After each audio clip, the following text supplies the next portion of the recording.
Broadcasting from Silicon Valley, California, this is Conversations with Jennylyn.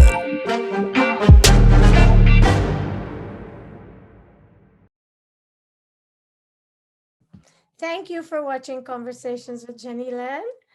Today, I have a surprise guest for you because this person, as many people that I've brought you, is extremely inspirational.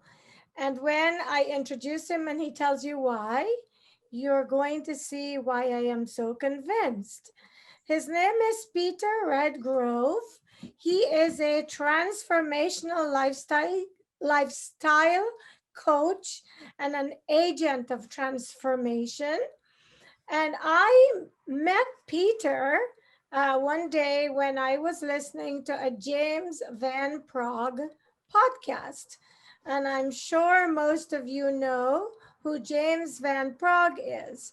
He has written many books, and Peter, he credits some of his inspiration and encouragement for doing all that he's done to Peter. And so I thought it would be nice to bring Peter and share him with all of you. So hopefully something he shares today, you can take away and implement in your life if you feel stuck, or that can help you in whichever way. Welcome to my show, Peter. Oh, good morning, and thank you for asking me to be on your show. I'm in salubrious company. I'm very humbled by that. Oh, you're very sweet. Thank you. You know, Peter, I stumbled on you one day while I was getting dressed for a show, believe it or not. And James was on, and I like to listen to anybody who can make me a better person, even if it's just one sentence, one word. And for some reason that day, James was not going to be available, and you were sitting in for him. And I told my angels, I love this man's energy. I love what he's telling people. I would love to share him with my guests. And so I said, today, I want to manifest something, God. Show me that I have the power to manifest. I'm going to type an invitation to this man, and I'd like him to see my message, because there were hundreds of messages floating by as you spoke. And when you said my name, I almost burnt my face because I was curling my hair. And here we are doing this. Well, there you go. That's a good example of intention and intention manifested. So you are very, very inspirational, because I listened to you then, and you and I have had a conversation for approximately 2 hours. And the more Yes. I heard, the more I like, and the more I feel other people will like. So tell us, Peter, sounds like your life started off with a lot of adversity. How did you Yes. overcome those challenges and now can help other people and have become the huge success that you are? Well, first of all, you know, this is an interesting time for me. You know, I just turned 80 years old. Oh my and goodness. yeah, good. And thank you, Lord, for that. And I'm coming out of the shadows, as it were, into somewhat of the limelight. And that's at James's behest and encouragement to do so. I've always been behind the scenes person, and I did give James the inspiration and the encouragement. And just to put it politely, I was a professional nudge for him. And that's really what I am. Okay. But that, getting back to the question about my early life, I was raised in orphanages, Catholic orphanages, and to say that experience was horrific is an understatement. However, it really equipped me with very important, good survival skills. Mm-hmm. because there was no one other than myself to rely upon, and I had no real advocate for the abuse that was going on, all kinds of abuse. Any of you who have an imagination can figure out what it was. So, that experience till the age of about 14 and a half was really valuable. And how do you get through something like that, you ask? How do you survive something like that?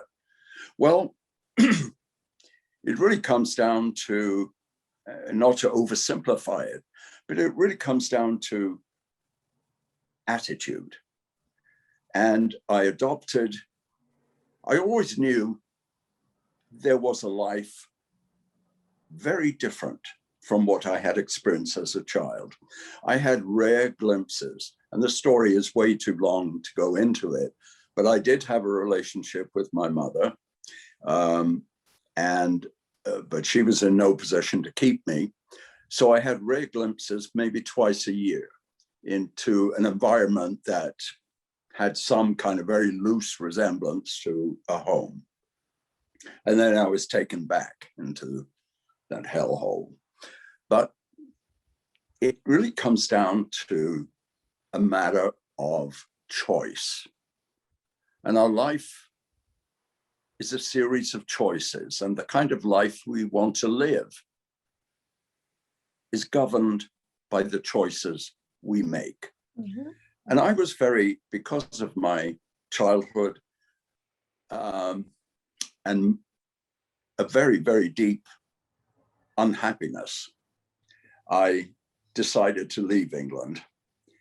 And I packed up my one little suitcase. I had less than $100 in my pocket, and left England and came to America, which I always knew was a land of freedom and opportunity, and was largely made up of people like me, immigrants, who were, for many reasons, forced to leave their countries and forge a new life for themselves. And the opportunities here are amazing, amazing.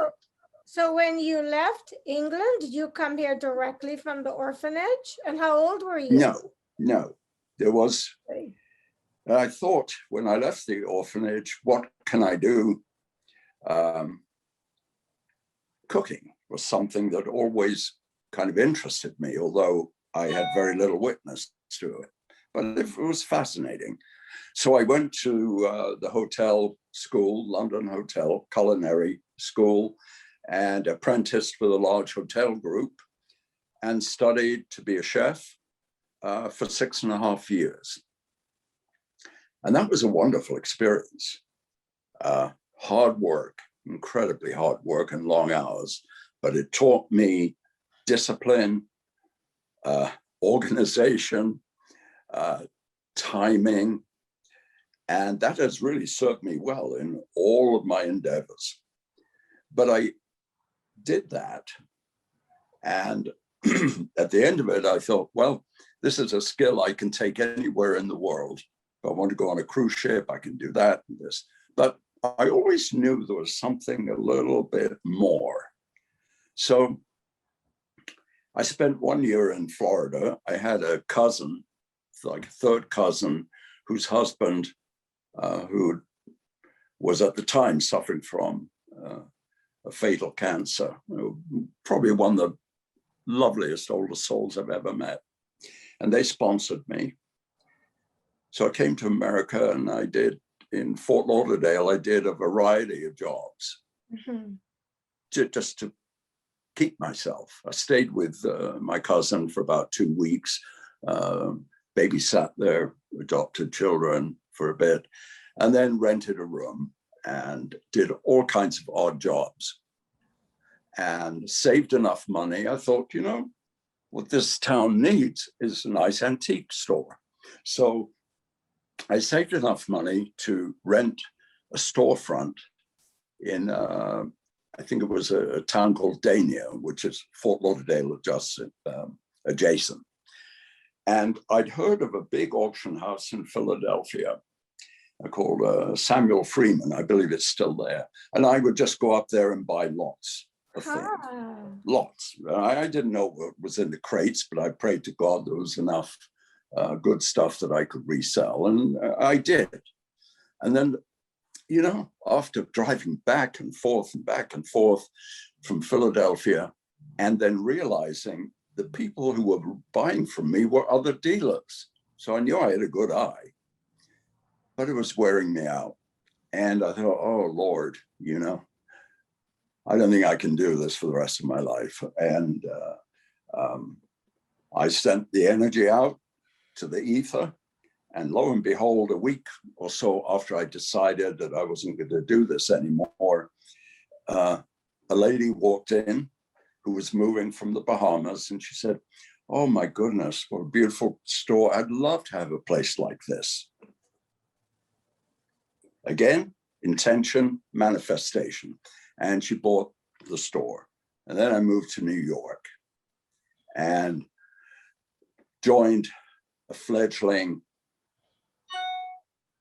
company that specialized in the recording of drama and poetry. Very esoteric. And met a wonderful man who owned it, a company called Spoken Arts. And I took that company from very low barely six figures to a very comfortable 7-figure revenue in the 8 years I spent with them. And I traveled all over the United States, working with boards of education and developing curriculum and materials that would fit into their language arts and social studies programs. And then I had a business opportunity in California. I'd visited Los Angeles many times and loved it. I always knew I was going to live there one day. And business opportunity came up. I took it because I've got a lot of entrepreneurial blood running through my veins. It sounds yeah, well, you know, you don't try anything. You don't know. You don't know. And ran my own company. And of course, timing is everything in life. The big recession hit and it bust me. But I developed programs for kindergarten through 4th grade and then 4th grade through 8th grade, using the social studies and language arts curriculum as vehicles. And it was to help children develop self-awareness, values. These were things that were not being taught in the schools. And I believe they're still being used. It was, my first program was called It's Okay to Be Me. Oh, I like that. Yeah, isn't that wonderful? And it was done through music and slides, and it was really interactive. And it was a wonderful program. I mean, these are all the things I knew were important for children, because I never had it, and I wish I'd had, you know, some of that. And when that went south, I sold the programs. Somebody suggested, Peter, why don't you get involved in recruiting? You're very good with people and you like people and people seem to like you. Or headhunting is the modern vernacular. And I said, okay, you know, why not? I did. And I joined a firm as a rookie in Beverly Hills. And the most valuable thing I learned there was how not to do it. Wow. Tell us about that. Odd, isn't it? But I did. And the lessons were very, very good. And then I joined somebody who was at the firm to form our own firm. Sadly, he turned out to be a little less honest than I would have liked. And then I met another gentleman who had a firm, small, just him and an assistant in the same building in Beverly Hills, but his specialty was legal recruiting or legal headhunting. Mm-hmm.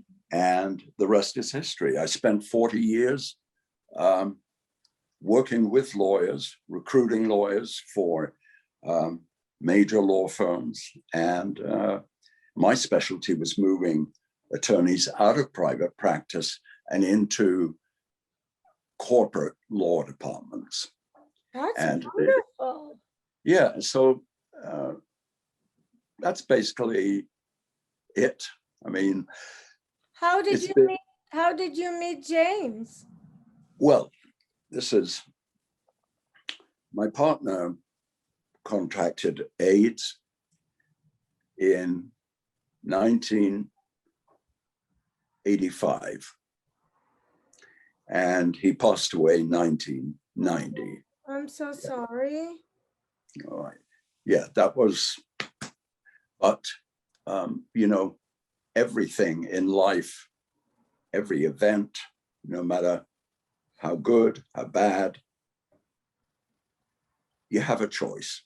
You can look for the lessons and you can look for the blessings, or you can allow tragedies to shrink you, to diminish you. But anyway, meeting James, about a year and a half after he passed, I heard about a reading that, or a group reading that James was going to do for AIDS Project LA. So I went with my very close friend, Nancy. She's family to me. And, you know, without her, I could never have gotten through all of this. And there was James doing readings. And I was hoping beyond hope that he would pick me and that my friend would come through. But it wasn't to be. But what did happen was that my friend Nancy, wow, her mother, her grandmother came through, and the evidence was astonishing, even to the point, I like what you're doing with the house. And Nancy was remodeling her grandmother's home and a lot of other detail. And then other people were chosen, and the readings were astonishing. I saw him do some on the major networks with Barbara Walters, and yes, he was so accurate. That's when I became a follower, and I've read all of his books. Yes, I think he's written about 15 now. Yeah, and you know, so I made an appointment with James. He knew nothing about me. First of all, nothing. And I made an appointment with James for a private reading, which he was doing at the time. And when I went to his place and he opened the door, he said, "Oh my gosh, thank God you're here. Your friend has been here for hours." Are you serious? That's how he Yes, yeah. And so he ushered me in, we sat down. He always opens a reading with a prayer for protection and guidance. And then he started. He said, "Your friend, Norris. And then he stopped and he laughed. He said, "Your friend's funny. He's correcting me. It's Nori." And it was. What's that? Nori. I always called him Nori. It was never Norris. But the astonishing thing that convinced me more than ever was what he was getting from Nori. He took a tour of my home. He had no idea where I lived or how I lived. He described every room. But the clinker was, he described Nori's favorite photograph. It's in a very special frame. It's an Art Nouveau frame. It's with a beautiful lady holding, and then the picture. How would he know this? Can you believe there are people out there that still doubt this? Yes. I don't yes. understand it. Well, there How are do professionals. you explain that type of accuracy? Well, I've always believed in the paranormal. I've always believed that we live here just for a while. We are spirits having a physical experience, and we're only here for a short while. But anyway, after this reading, I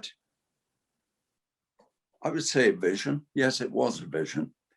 It was a few moments of extraordinary clarity. And I knew then that what my job was. And my job was to help James get the word out. And what is the word?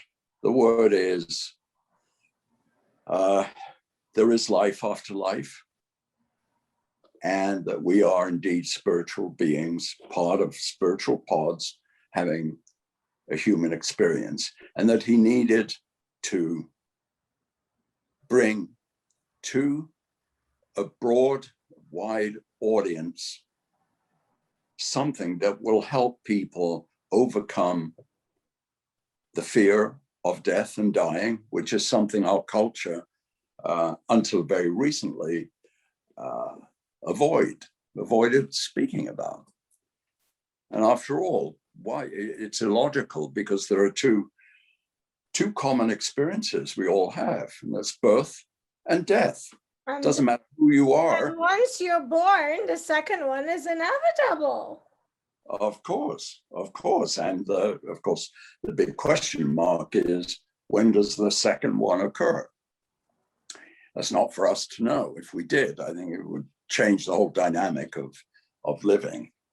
Can I ask you, what made you realize, and when did you realize that that's what you were supposed to do to help James? After that first reading I had with him, I had, as I said, a few moments of, when I got home after the reading, I had a vision, and it was crystal clear to me. And it was at that point that I formed a relationship with James. And I know now, and knew then, that James and I had had many lives together. This was not a random meeting. This was not a coincidence. This was divinely organized. And I then began to kind of formulate in my own mind what was needed. And at the time, and I think it's, to a certain extent, is still true, a book of his experiences would be the springboard. So I nudged and nagged and prodded for about a year and a half, all the time, sitting with him in development circles and reinforcing my own sense of purpose. And a year and a half later, he was able to get to the book, Talking to Heaven, the first of his books. I read it. So the rest is history. Is that book what catapulted him into the limelight? Yes, while very he much was so. promoting the book, because that's where I saw him on Good Morning America. And then I saw him once do a reading for Barbara Walters where he told her father had a glass eye, and she said no one knew that. And I was like, he caught my attention then, because so many people say they have the psychic ability, but when they give details like that. Well, it's spooky and spooky wonderful. And it's hard to deny. Mm-hmm.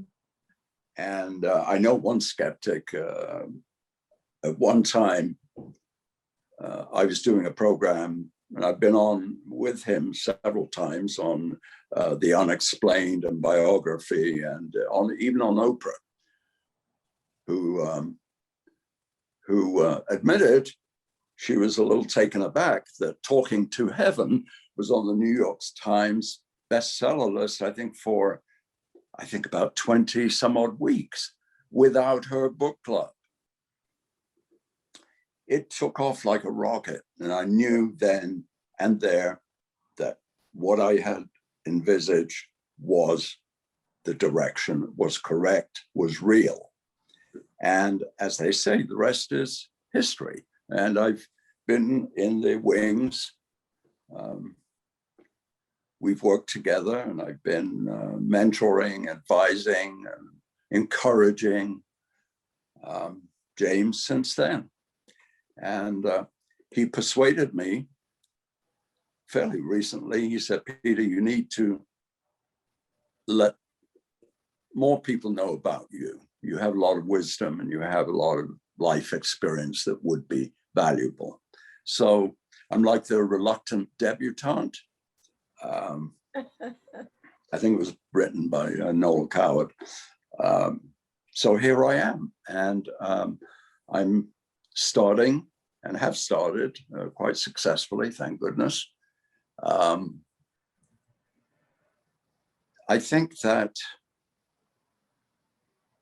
it's a good thing as I enter this part of my life to share. I mean, there's no point in having experience. There's no point in any accumulated wisdom if you are not able to share it. And pass it on to someone else. Exactly. And, you know, if I can touch a life in a way that helps them change so that they can live the life they're meant to live, that makes me feel good. So Peter, it sounds like as a child living in this orphanage, your experiences were horrific. Do you think if you were not raised in an orphanage, that your life would have taken the same direction? Because I feel sometimes when people go through what you've gone through, it makes you a survivor. Yes. You don't have a choice. It's like you swim or you die. Well, you know, we do have choices. We do. And it's a matter, again, of another choice. I did, in fact, go back with my sister. I didn't know her until I was an adult. And she had a similar experience. There wasn't physical abuse. There was extreme emotional abuse where she was. She was in another convent. And in fact, she didn't even know I existed for the first 2 years of my life. But when we were adults, we came together and forged a most beautiful, loving friendship. And I miss her. She passed away last July. And she was an extraordinary person, raised 3 children by herself, went back to school, became an enormously successful educator. She was a lady of elegant simplicity, but also an artist and a poet. And before this session is over, as a tribute to her, I would like to read one of her poems. It is one of my favorites. May I do that? Yep, for sure.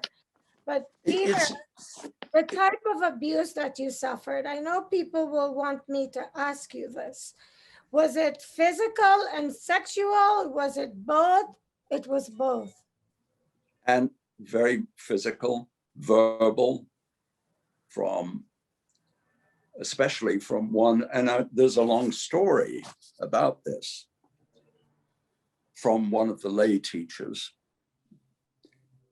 The verbal abuse was grievous.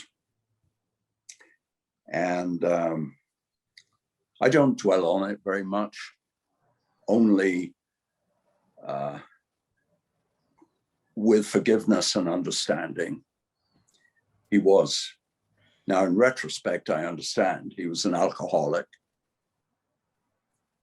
and a very angry and sad man. So the abuse was all kinds of abuse. I'm so sorry.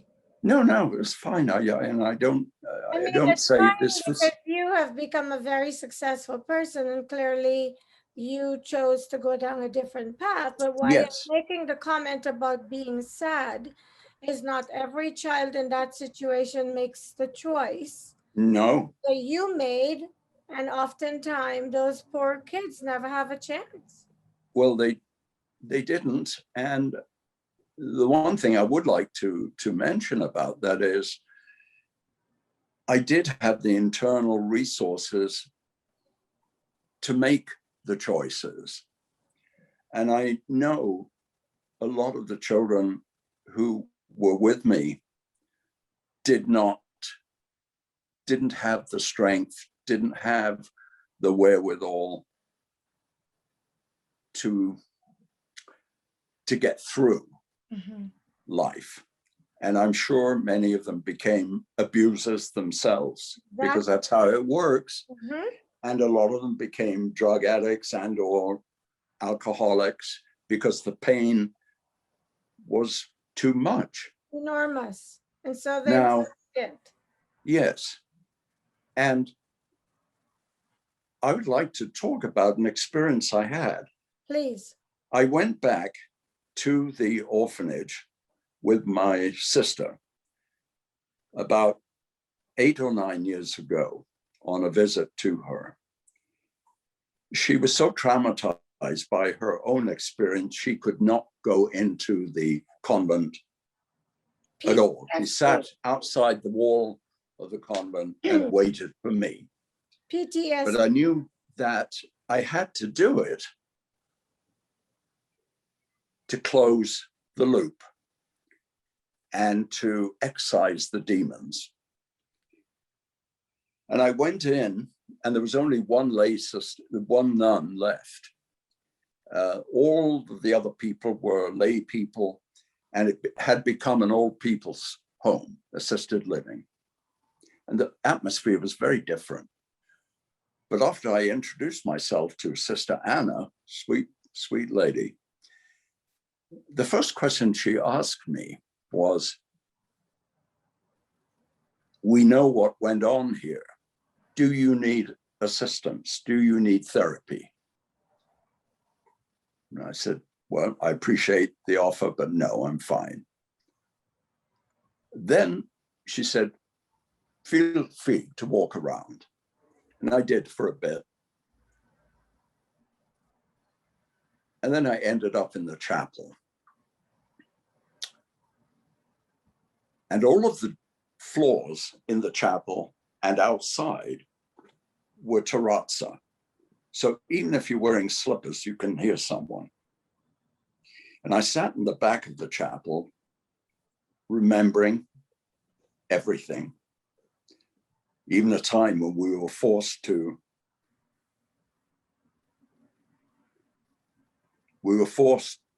walk around the body of a nun who had passed. And that was horrifying. How old were you when you went back, Peter?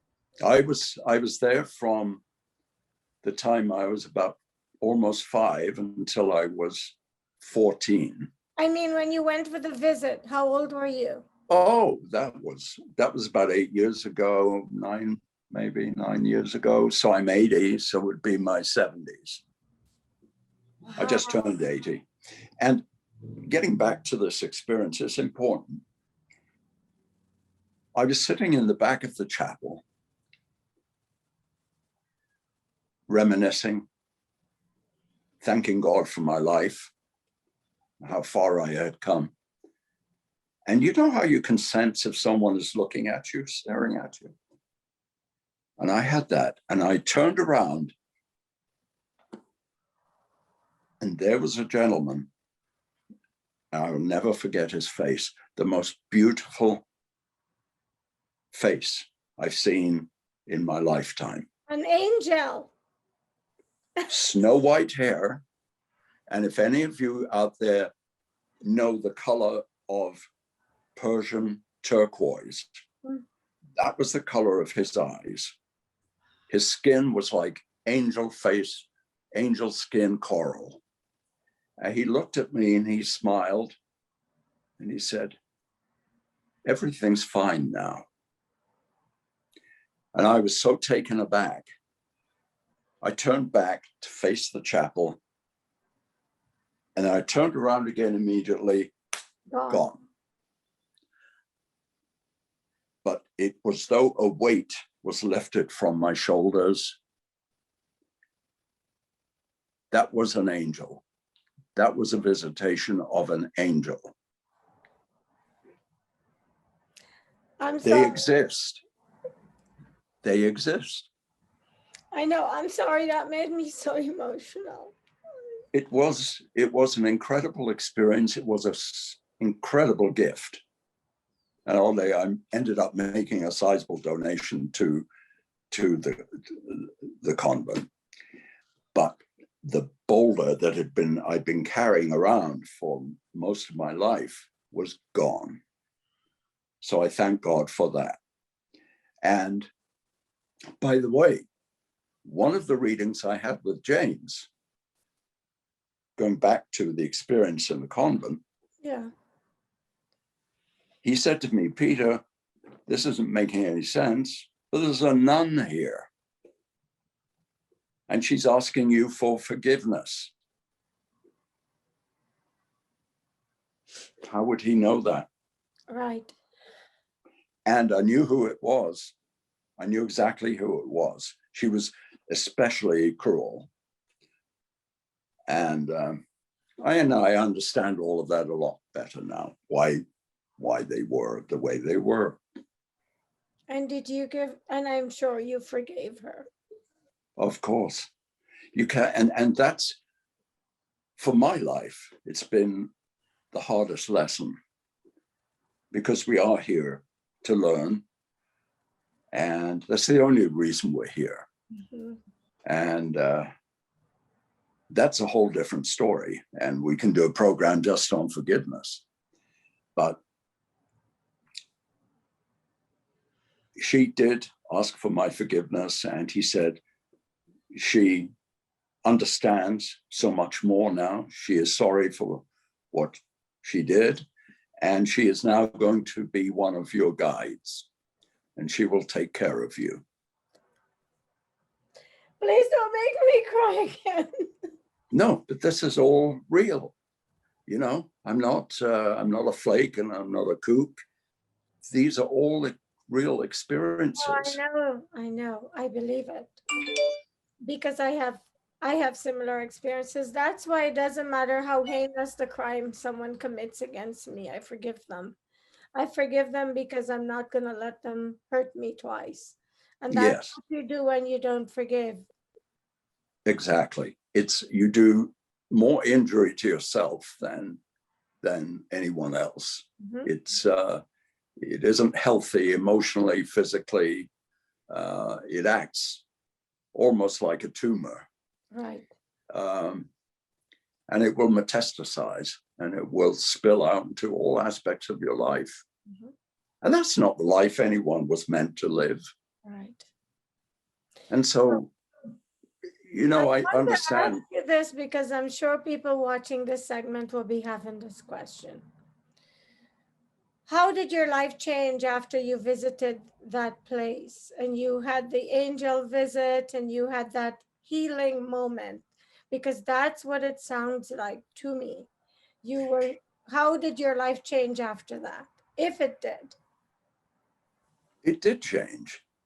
It opened my eyes. It peeled off another layer, because I think as we progress in life and mature, every, as it were, experience that even comes close to an epiphany, there's another layer. So at the end of life, hopefully one has great clarity. And it did changed my attitude. It, more than anything else, it really reinforced how important it is to forgive. Yes, you cannot move forward. You're stuck if you are unable to forgive, or even if you don't feel you have the capacity or the capability, you don't know how to do it. And that's part of what I do now. I walk people through the stages of getting unstuck. And there are lots of reasons why people get stuck. Mhm. You know, the loss of a job, the loss of a spouse, the loss of a parent, the loss of a child, a lack and not having a good understanding of purpose in life. We all have a purpose. And sometimes you've got to dig a little deep to find that purpose. So I help people do that. And because, you know, if you're not moving, you atrophy. Right, right. So Peter, we are out of time, and I put another 5 minutes on the clock for us. And it's really important to me to ask you, what do you want to make sure you leave with our viewers? And I promise to bring Peter back, because he's the type of person that can help us, and we can't do it all in 1 hour. And secondly, after you answer that question, let's hear your sister's poem. What I'd like people to be left with is that your life here, as long as it may feel, is nothing but a flash in the other realms. And that every day, every minute should count for something. Keep moving. Don't get stuck in a rut, emotionally or physically. Movement is good. Change is important. I'm an advocate for change. I've lived it, and I'm going through a lot of changes myself right now. It's very, very important. So keep moving. If you're stuck, I'd love to help you get unstuck. And you can go to my website and contact me there. It's peterredgrove.com. Simple, my name.com. And there's hope, there's happiness, there's godliness. All you got to do is reach out and grab it. It's there for everyone. Thank you, Peter. Can I read my sister's poem? Yes, please. Because it's relevant to what's going on today. It's a poem called Words. Think well before you set them free. They have such power to heal or harm. For reassurance, for alarm, be silent, save in amity. Leaders who govern church and state practice restraint. Hold back the speech that would dissever each from each, or cast a seed that flowers in hate. The people long to think you wise, to hear the words of hope and trust, to know you generous and just. They can be noble. Help them rise. As balm between all men, all lands, the word of loving kindness stands. That is so beautiful. And so, don't you think it's relevant? Oh, so relevant. I cannot tell you, before I became the person I am today, which is a spiritually evolved being, so many times when people hurt me, I did the only thing I knew how. I just spewed venom, because I didn't get that once they've come out, even though they come out in ways you don't intend them, when you're hurting, you can't take them back sometimes. No. And sometimes people never they don't care to stop and think of your state of mind when you say that, or why you said it, or accept an apology. And I've lost some really dear friends when I've done that. So Yes, I've learned yes. not to do it, and it's very relevant. And I hope people heard it well and really listen to the words and try to see what she's saying, because it's true. It is true. And words can hurt grievously, or words can bless abundantly. So before, as Evelyn, my sister, said, before you set them free, be careful. Think about the effect your words are having on the person you're speaking or shouting with. You know, they hurt, and they hurt for a long time. You can't take them, you can't take it back once it's out there. Exactly. I wish time didn't go by so quickly when I'm speaking with someone so full of inspiration. I think you're a terrific person. I think that you've definitely taken adversity and shown using it as manure and a form of nurturing and pushing yourself to become the best version of you. And I Yes. wish we all could take adversity and turn it into gold like you have. Thank you so much for watching Conversations with Jennylyn. I always promise to bring you the most inspiring people I can make contact with. And without a doubt, Peter is one of them, and he will be back. So stay tuned for his return visit. If you have any questions for him, you can reach him. You check him out at peterredgrove.com. Send him an email. And then maybe when we do the next segment, he can answer your questions for you. And maybe down the road, we can even do a live segment where you could type in your questions to him. Peter, I am honored. Thank you so much. You're very welcome, Jennylyn, and thank you to your audience. And I know I rambled a bit, but you know, that's how I roll. Perfect. You were perfect. And I will see you next time with Peter and many more fascinating people.